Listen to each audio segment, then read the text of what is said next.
If you look at how I'm dressed, I'm not dressed in a suit that is all boxy and blue, or I'm bold, I'm bright.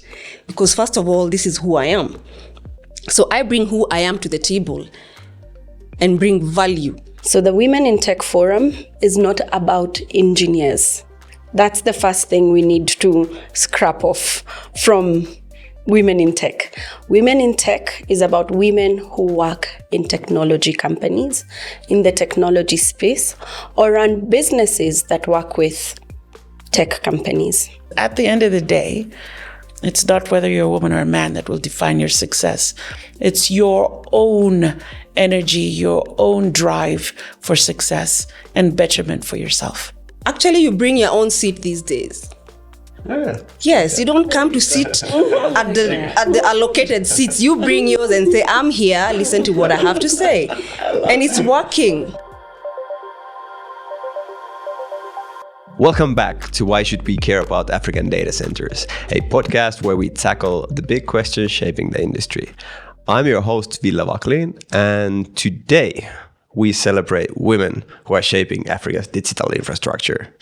Leaders, innovators, and visionaries. I've had the honor to work with the two of you, and I can't wait to have that same chance with you, Cynthia, at some point. Across the globe, women represent just 26 to 28% of the tech workforce. And in leadership roles, that share drops below 20. And when it comes to the equal pay, women in tech still earn around 72 to 84 cents for every dollar their male counterparts do. But today, we're not focusing on the numbers alone. We are here to hear the stories, the breakthroughs, and the vision of three extraordinary women who are driving Africa's digital future forward. Welcome to the Ladies' Night. Welcome. Cheers. Yes.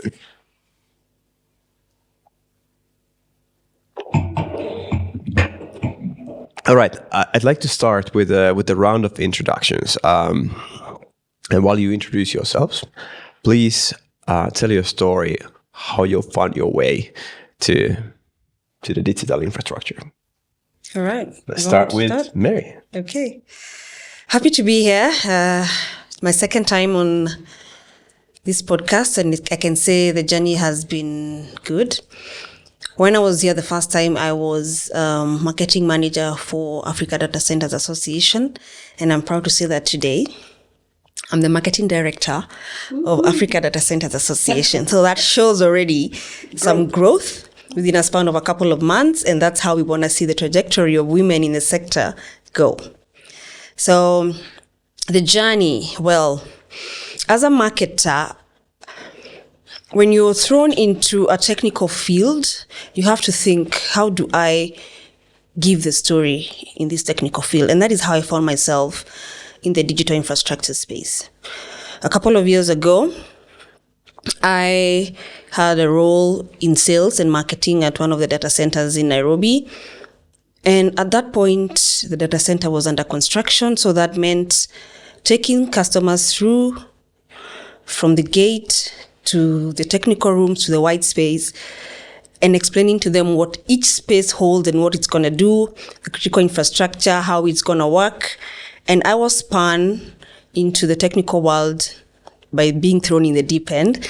And I took that as a challenge, gave my storytelling conversation technically, so demystifying the technical words and making them look like a story. So I walked through from the gate to the white space to the critical infrastructure side, and it became a story that ran through my mind day in, day out, and it became natural. Yes, so in the Africa context, when you're told a story and it's passed down from generation to generation, it gets better with age. You put a few words here that were not there, you put a few context, and that is how I grew in this space, because some words are super technical, but you look for a way to explain them to engineers or to CEOs who are maybe not as technical as you would expect, but once you embrace that and discover that not everybody knows exactly what all words mean, and you're able to give a story around it, it becomes easy to explain. So my journey through that time to now has exponentially grown, and I'm happy to report that it's getting brighter, especially with how women have now come up. And my joy is to also be part of that growth and leaning into it. So happy that this conversation is taking place, the ladies' night. So this is also a good thing. And I'm happy to be here with my fellow women to discuss this conversation. Great, and congratulations on the director role. Beautiful. Cheers to that. Cheers to that. Cheers to that. Yeah, cheers to that. Yeah. Let me say you have to look. All right. Then over to Cynthia. So how did you end up working in the digital infrastructure? Well, it did not happen as fast in 2 months as my fellow lady counterpart here, but have had a journey of 30 years. And I started my career in consulting. A company at the time was called Anderson Consulting. It's called Accenture today. And I tell you, I would recommend to any young person coming into the workforce to consider working for a consulting company. And the reason for that is you work in many different facets.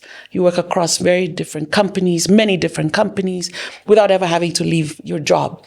And that continuity, that structure was extremely important as a foundation. In telecommunications, by the way, in my career in telecommunications was birthed from consulting. It was the last industry I worked in as a consultant, and my former clients became my employer. And it was where technology became part and parcel of my career. First, as a consumer of technology, so making decisions around how we improve our systems, either our systems in how we engage customers or our systems in which we improve our operations and our ability to deliver for our customers seamlessly. Over time, telecommunications has become an enabler for technology. And so I was part of that continuum. So I didn't make a conscious choice. I didn't wake up one day and say, I'm in tech. But my world became tech. My world evolved to tech. And there are those who made that transition, and there are those who didn't make that transition. And as the career pivoted to increasingly more technical and more advanced technologies, then the plate of women falls off pretty rapidly. And part of, I think, this ladies' night that we have here and a cross we all carry is how we are encouraging and demystifying this world, for women. Many don't come from a background of technology. I didn't. I studied finance. So by any distinction, I should have been chasing a career as a CFO somewhere. But instead, my career has been cemented in the evolving world of tech, and very excited to be in it. Thank you. I have many follow-up questions, but let's go through the round first. Faith. So let me start off where Cynthia has stopped. One thing that I find that women generally step away from is when we say women in tech, they believe we're all engineers or we should all be engineers. So I'm happy to see a marketer, someone in finance. As long as you work in a tech company, you are a woman in tech. Show up. So mine is different. I studied engineering. So it was given that I would end up in tech. My internships were in tech. But my journey into digital infrastructure started immediately while I was still in school. The first company that gave me an internship was actually a company that was building digital infrastructure. So I grew from there, and it's taken many years to get to where I am today. As a leader of a segment, I lead the data center division of Schneider Electric for 23 countries, all of English-speaking Africa. And I as well chair the Africa Data Center Association. But one of the things I keep repeating is, as you grow in your career, especially as an engineer, you have to remove that engineering hat and wear the leadership hat, because we end up overemphasizing our technical, and that sort of slows down our growth in the industry. You still have that tech mind, but it's really important that you also start seeing things as a leader. Yeah. Okay, thank you. So did I understand right that none of you had this tech calling from since you were growing up in your teenage years or something? You weren't dealing with some early PCs or later PCs trying to connect the dots and then try to. So it wasn't a calling. Like you were like nerds as we were called. We were called. The call came later in life, and we heeded to the call. Yeah. Okay, I had another question which I forgot already. So let's then move on. So what are some of the barriers you faced and like working as females in tech, and how those experiences opened new opportunities? Well, coming from the marketing field, barrier number one is the lingo. So before we bring the woman aspect, already you have to understand what you're talking about. You have to communicate in the words and in the language that will be understood by the community. So you bring that aspect in, then you bring the female aspect. So there's some careers that are more women oriented, like marketing. But then when you come to the tech space, you find that you are explaining concepts and ideas to a male-dominated boardroom, for example. So you have to speak in a way that, from what we know, you have to be a man, but no. You be now understanding that you can now explain yourself as a woman, give your thoughts as a woman, and give your perspective as a woman. It's up to the room to see your value and accept what you're saying. So going from where I've come from, I have learned not to be a man in the room. If you look at how I'm dressed, I'm not dressed in a suit that is all boxy and blue, or I'm bold, I'm bright. Because first of all, this is who I am. So I bring who I am to the table and bring value because of who I am. It's not easy, but it's working. And the fact that we're here today shows that we can also mentor others behind us to do better than we did. Not to crawl into the boardrooms, but to be strong and prove, hey, I'm here, I'm a woman and I can deliver, and this is how I plan to do what I need to do, and these are the steps.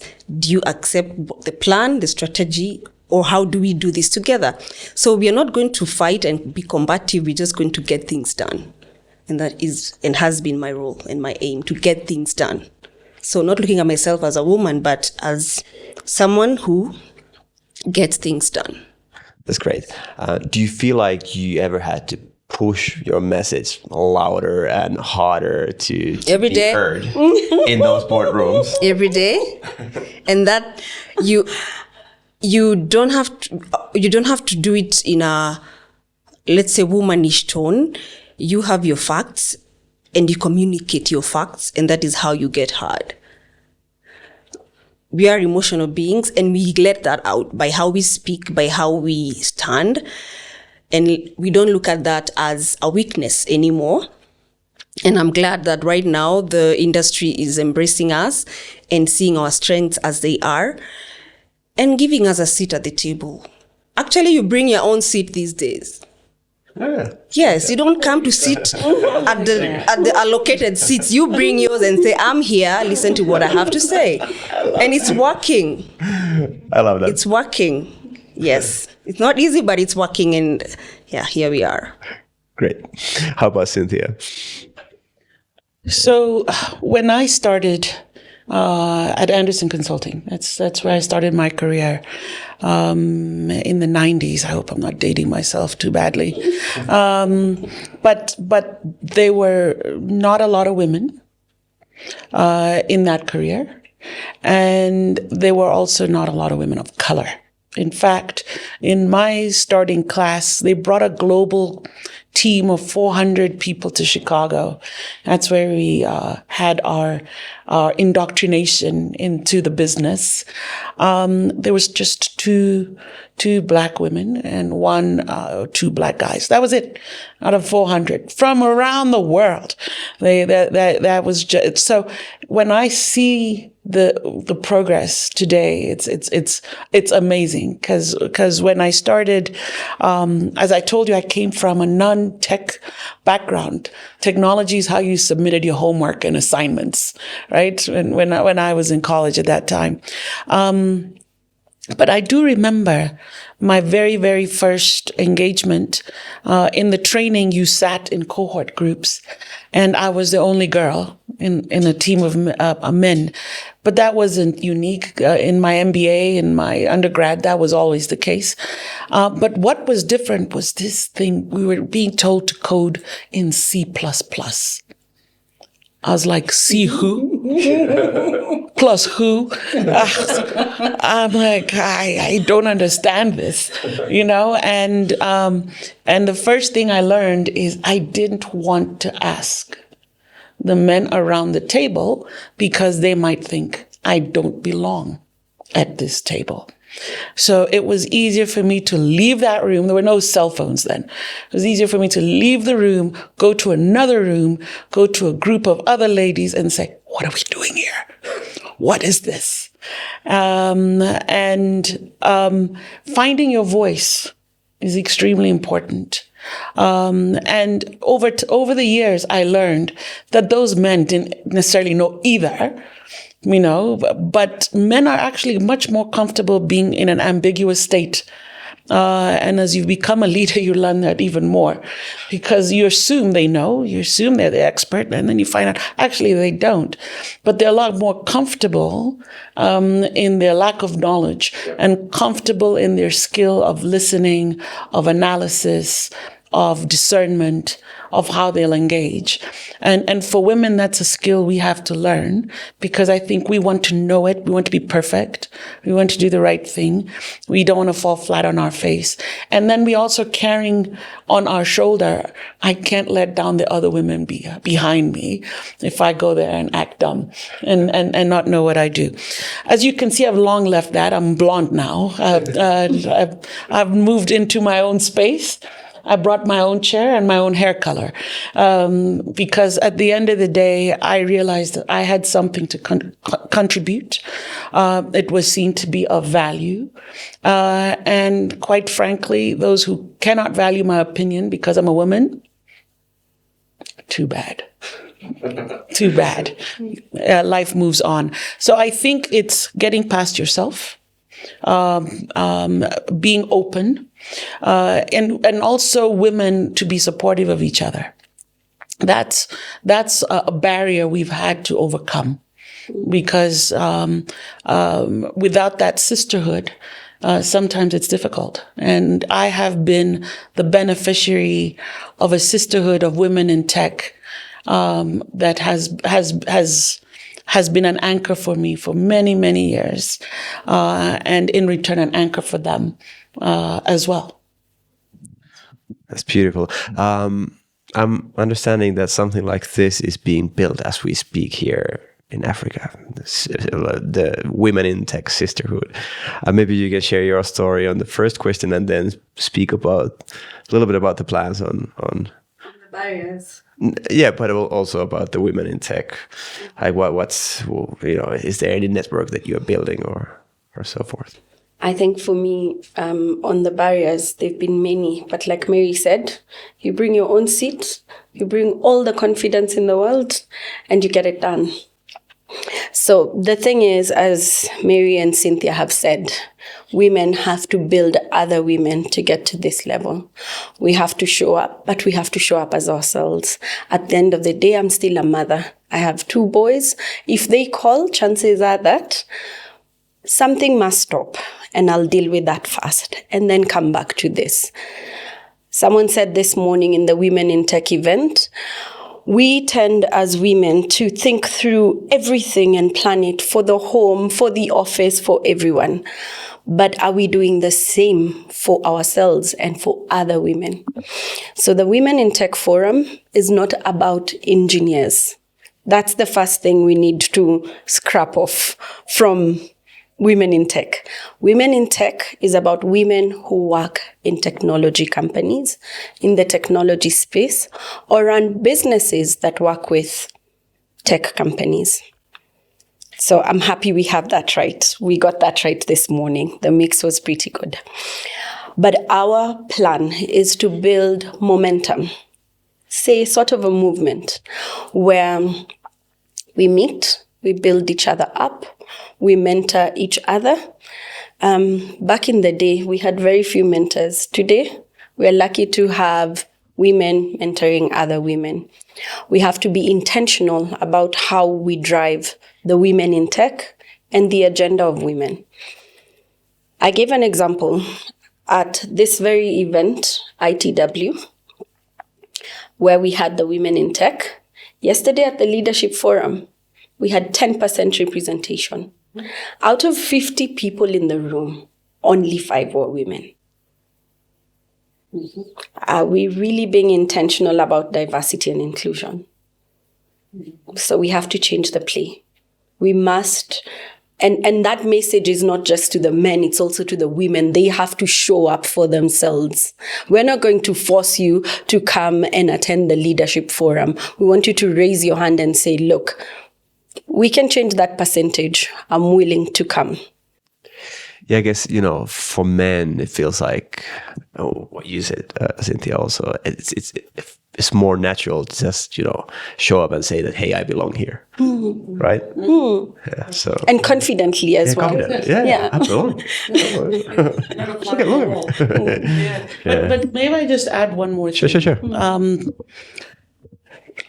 Part of our road for women in tech, and a greater percentage, is to also not feel we need more mentoring. We've been mentored to our heart's fill for the rest of our lives. What actually is required is sponsorship. And sponsorship also requires allies. So what you heard Faith talk about is women have figured out how to get things done and sometimes have found that path to be allies. So sponsors and allyship is extremely important. I came from a company where I was for 19 years, where there was an intentional plan to expand women and people of various backgrounds, race, gender, what have you, bring them to the table, not because we needed to make numbers look good, but actually for the diversity of thought, right? For the richness of the output that comes out. Because if you're all thinking the same way, then the likelihood you'll continue putting out the same thing is pretty strong. But you bring women to the table, you bring people from different cultures, you bring people from different races, you name it, whatever that agenda is. It's not just we want to see diversity. Diversity for the sake of diversity is tokenism, and nobody wants that. Exactly. And if you look at clients, the chances are that 50% of them, or somehow 50% of them, are female. So it's good to also. I will tell you unabashedly, if I had to make a choice between 2 options, I will look at the female one twice. Unabashedly. Because in my thought of thoughts, she likely had to do 3 times more in terms of effort and output to get to that point. Not to say the guy is not great. I like guys. Actually, I thought ladies' night would have guys. I didn't realize it would only be a bunch of girls. But I'm here. I know, a guy and 3 girls. But good for you. Good work. But the reality is exactly what you said. People do business with people. And therefore, when someone looks more like you, you're probably going to listen a little bit more. We learned this in consulting, by the way. When I came into consulting in the 90s, it was a lily white world of men, middle-aged men. And increasingly, in gray suits, increasingly the person on the other side of the table was not a middle-aged white man.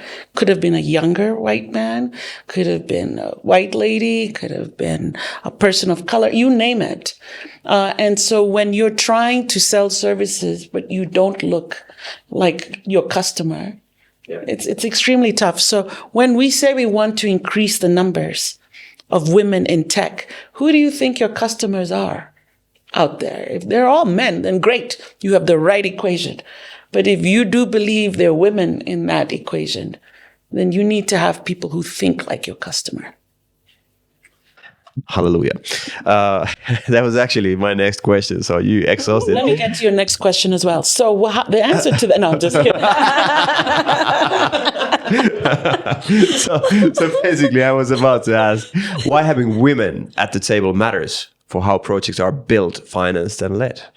So you already touched on that topic, but is there something that you would like to add? Yeah, I could say having them there.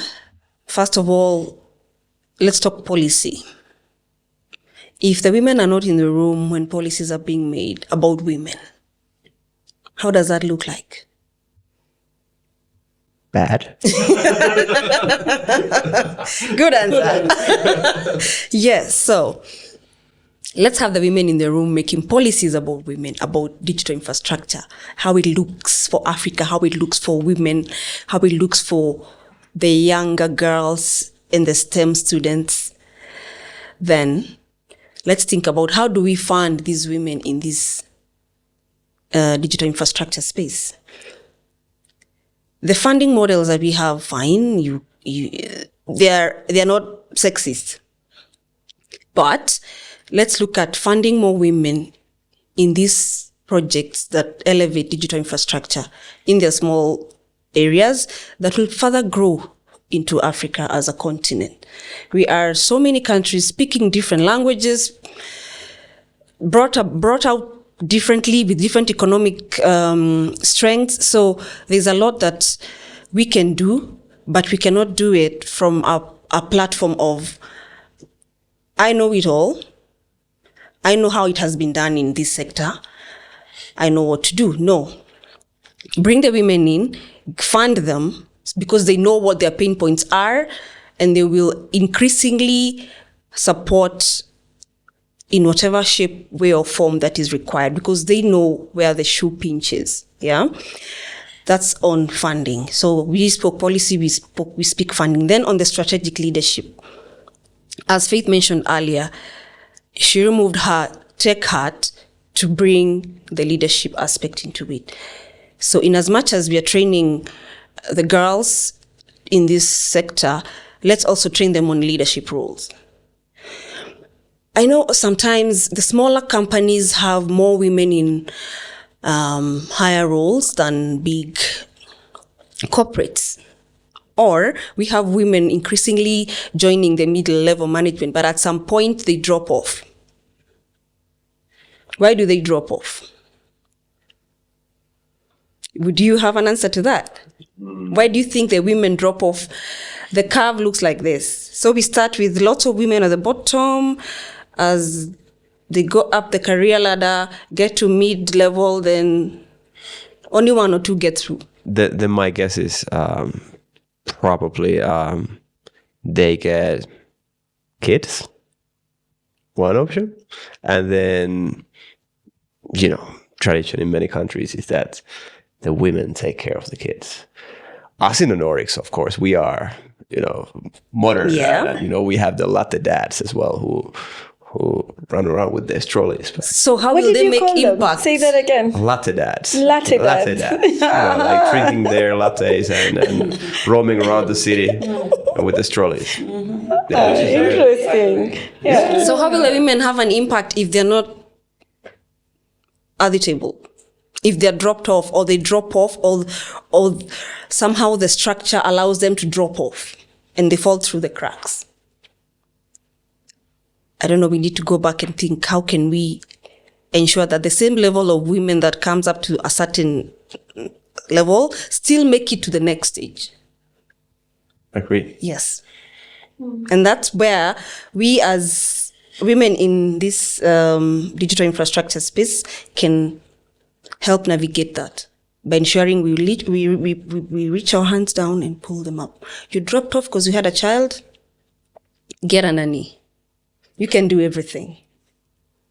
Come back. We need you to do this policy. We need you to be in this working group. We need you to decide for the majority that cannot be here. You cannot do everything. We need to remember that our superpower is not in doing everything. Exactly. Yes. That's a strong message. Faye, anything to add? I think I'm quite fortunate to work for a company where they don't just take the gender dynamics. They don't just, it's not all talk or a poster on the wall. They actually have numbers. 50% at entry level, 40% at mid-level management, 30% at senior leadership. And they purposely and intentionally build the talent pipeline for women. And the advantage I've seen of having women in those positions is what Cynthia mentioned, bringing a different thought process, a different aspect. Sometimes, and not all the time, when you work with women, we tend to hear this word a lot, you're being emotional about it. Mm-hmm. I have no problem with being emotional about it, as long as there is a thought process to it, there is an analysis to it. At the end of the day, I want to be an empathetic leader. I want to build people. I want to remember they are human. This is not AI. I'm not ChatGPT. I'm not just going to pop out what is on the internet everywhere. I'm actually going to bring that human aspect to the office. And earlier in my career, and especially being an engineer, what I would do is I would try to speak like the men, to act like the men. So no nails for Faith. Didn't polish my nails, didn't wear makeup. And I thought that's how you get into those spaces. But I was lucky enough to walk into a company that says, no, bring your human self. So if you want to wear red nails, show up in red nails. Just make the decisions that need to be made and put the action to it. So it's that diversity aspect that changes things. Because we don't, if we're all going to just have the same decision at the end, then AI might as well make all those decisions for us. Makes sense. Thank you. So let's look to the future. So what excites you most about the future and your vision if women lead equally? We have a lot of potential we need to explore. And the fact that we are willing to make these changes within ourselves first. Our education system is also, has been for a long time elevating the girl child in this country. And then at home also, you get to do things that not just show your girl features in terms of your qualities, you're also asked, hey, you go milk a cow, you go tinker with this computer, because now we have older computers at home, unlike when we were growing up.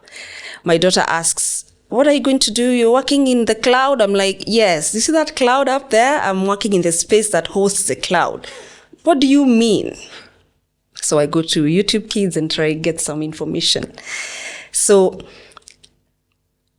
in terms of the cushion we need to take let's not do it so much as in as much as we're trying to elevate the woman in tech. Maybe at some point, the woman in tech that word woman in tech, because as you say, we need to demystify the tech aspect about it. As we grow in that, we maybe might get to also have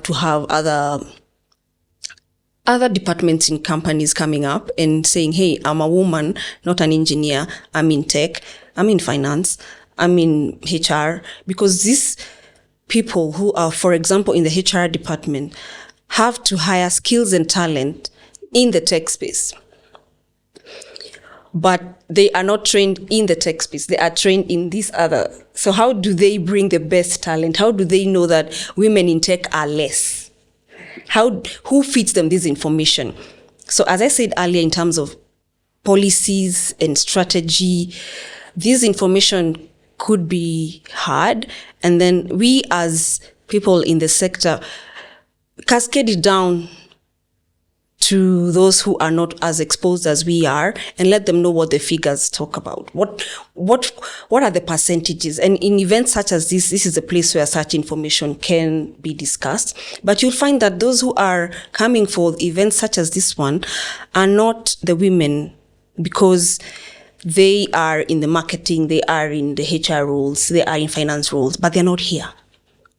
Yeah. So we have to change how we look at things and not be 100% driven by ticking boxes. Oh, sustainability. Okay, how many, the social aspect of ESG, how many women are here? No, we have to be intentional.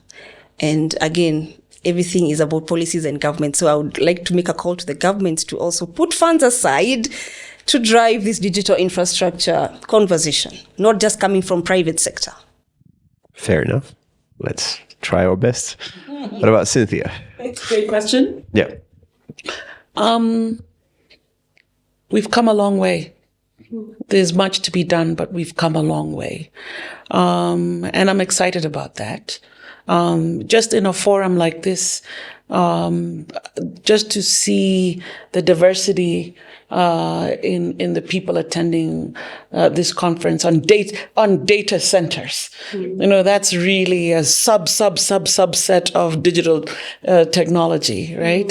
And to see that engagement here, that's already a foreboarding of what's to come, which is exciting to see. With women at the helm, you will see some of the same. I mean, quite frankly, we're churning out very capable leaders who've come up the ranks, who understand the industry, understand the technology. So you're not going to see a drop off. In fact, you might see at par, if not better, leadership from women at the helm. But what you will see, I think, differently with women leaders, I think, is that empathetic bone that women have. And I think when you have an engaged workforce, you have a happy workforce, you have much better output. And so I'm very bullish on seeing organizations led by women. And we have those examples. We have those examples here in Kenya. I think, if I'm not wrong, most of the tech companies here in this country are led by women. I'm not saying, let's drop the most. A good number, Huge percentage. a fairly good number are led by women, and that's incredibly inspiring for other women as well as children growing up and seeing that these fields are realistic for them to be in, and I liked the point about government policy, but it's also about education and your mentors and your advisors, because a lot of children get those impressions from those who are in those positions to help guide them, and the more they can see these examples, which means that these women have to go out much more and speak with young children, engage in different forums where they're visible, so children see that as a path. So when you're being told only apply to be a nurse, you could say, why can't I be the neurosurgeon? That's what I want to be, and that's what I will be, and build that confidence. So I'm very excited, and I think the future is bright. More to be done. Like Faith, I'm concerned about the statistic when there were only 5 women. I was in that room, so I saw. 5? Yes, there were very few. But I think the opportunity is for us to ensure we do get in the room. I think we're waiting to be invited. We have to work our way into the room. I really like what you said about leadership and empathy. The best manager / supervisor I've ever had is still a woman. Oh, used to be a woman. Is still a woman. And, I try to refer that this happened, a while ago. And she didn't know much about, like, technically what I was doing. And I really didn't need it. Like, what I needed was that empathy every now and then. When I was working too much, I was kind of going over the line, and just like balance it up. Someone to be there, just like, and be empathetic and understanding that, hey, and kind of also stop me that, hey, hello. But I'm also cautioned that sometimes when people see a woman leader, that's what they're expecting to see. And when they see a woman who knows her stuff, runs a tight ship, then they call you another word. Oh yeah, probably. When a man who runs exactly that way is a strong leader. Yeah. And that's a trap for us as women not to fall into, right? Because we don't have those roles and positions of leadership, or you didn't earn that job because of your mothering skills. Yeah. You earned it because of your skill and talent. Yeah. You got yourself there, and if you come with these other things, those are positives, and so one of the things, having been a leader now I'm an older generation to my sisters here, is to say, don't shy away from being a strong leader. Be a strong leader, and don't let a label define you. And I think that label is a problem in the industry, in the technology industry for sure. But you're not going to lead in tech. You're not going to find your way to the apex by being Mother of the Year. You're going to get to the apex because you're the right leader for the right time, for the right job. 100%.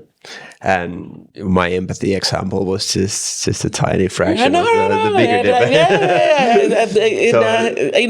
And having been in industry a long time and in leadership in tech industry, we've all been victim to those labels of, oh, you're worse than a man. But what does that mean? Exactly, because we want to get the work done. We're going to be on budget. We're going to be on time. That doesn't make you a bad person.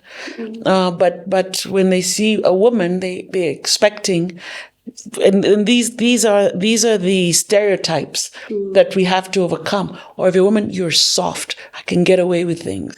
Yeah, but I think those it isn't like either or question. Like, you can be empathetic and still be a strong leader, diligent and strong. Yeah. It can be in the same person. You can be both in the same, but more likely than not, you'll get that bad word attached to you. And I say, sisters, keep on keeping on. Right? Don't give up, even if that's the case. But don't forget that being a leader is also about inspiring. And for us in Women in Tech, it's about inspiring. It doesn't mean it's going to be easy. Yeah. But remember the things that will help you be successful. Beyond that, you can do the job. It's also in how you do the job. Exactly. So we have a few more minutes. Faith, you have something to add on this topic, or do you want us to go to the next one? Do you want to jump to the next one, or do you want me to say something? If you have something that you want to share on this, okay. I'd love to hear that. Not really what I'm looking forward to, so I'm going to take you backwards a bit. This morning at the Women in Tech Forum, I had stories that almost brought me to tears, where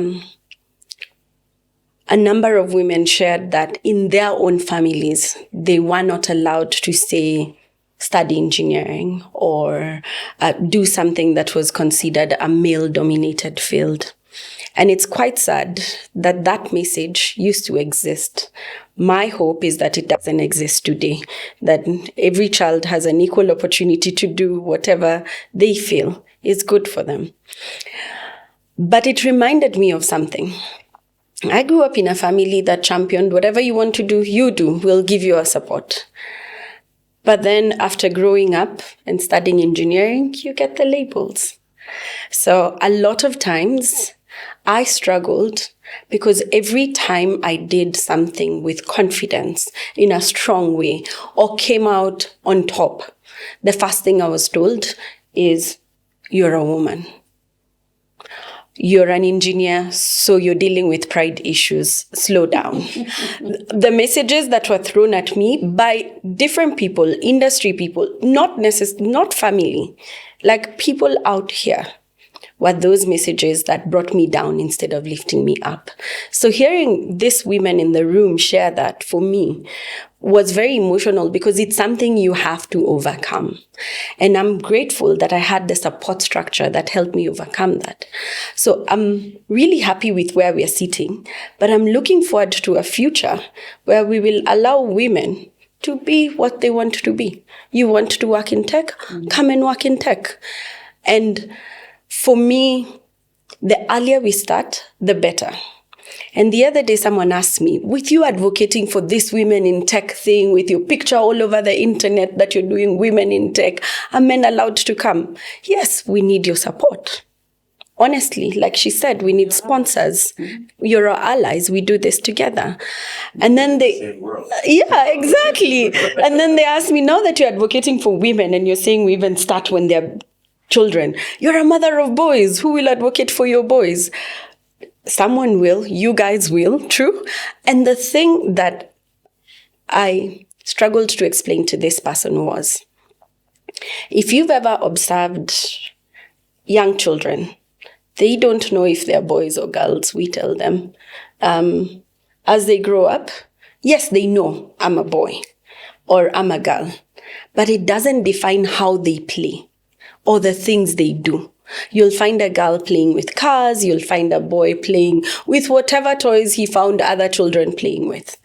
We're the ones who create these barriers and define them that now end up creating this problem in the future. So how do we also stop that? How do we stop telling women that there's a certain way to show up and there's a certain way not to show up, but we're telling them the opposite? Because if you're strong, then you get labeled. True? So for me, what I'm looking forward to is a future where equal opportunity. Whichever shoe fits, that's the shoe you wear. Exactly. And I think this is a worldwide challenge still. I don't think there's a society where this challenge doesn't exist. Okay, shortly, everyone, what's your message to all of your young sisters out there who are secretly dreaming about working in tech? All right. Create partnerships, collaborate. You're not an island. Other people are willing to join you if you just show that you are willing to listen. And then you all come together and move towards the same direction. The opportunities are there. You just need to listen and you just need to, talk to others and understand what is happening. And then in terms of who we are as women, don't look at yourself as a woman. Look at yourself as a capable human being who can deliver what is required at the time that is required. And the labeling will stop. Thank you. Wow. Okay, Cynthia. I would say, my sister, invest in yourself. In this world of evolving technology, there's a lot at your fingertips that will really only depend on your hunger and desire and curiosity to want more for yourself. You know, when I think of the concept of women in tech, I can say you could be a woman in anything because technology permeates so many different facets of our world. You could be a baker and technology is important to you. You could be a nurse and technology is important to you. Or you could be in engineering and technology is a part of what you do. So it's the world's your oyster. Do not define yourself on what is for smart people and what is not for lesser smart people, what's for men versus what's for women. Your curiosity and your desire to want more for yourself and better for yourself is what matters. There are many, many women role models today. If you don't have them around you, search the internet for YouTube videos, search the internet for stories that will tell you about journeys, but also perhaps give you tips on your path for success. But the future for you is very different from the world many of us came up through. And so don't be limited by barriers that have been. Consider the opportunities of what you can bring to the table when you've invested in yourself. Because at the end of the day, it's not whether you're a woman or a man that will define your success. It's your own energy, your own drive for success and betterment for yourself. And just remember, whether you know us directly or not, we're cheering for you every step of the way. Wow. What do you add to that? What do you add to that? Just show up. That's it. You've been told everything. Let the women show up. Okay, let the women show up. Ladies, thank you so much. It's been a true honor to, share this conversation with you. Wow. Thank you. Thank you for having us. Thank you very much. Cheers to many more.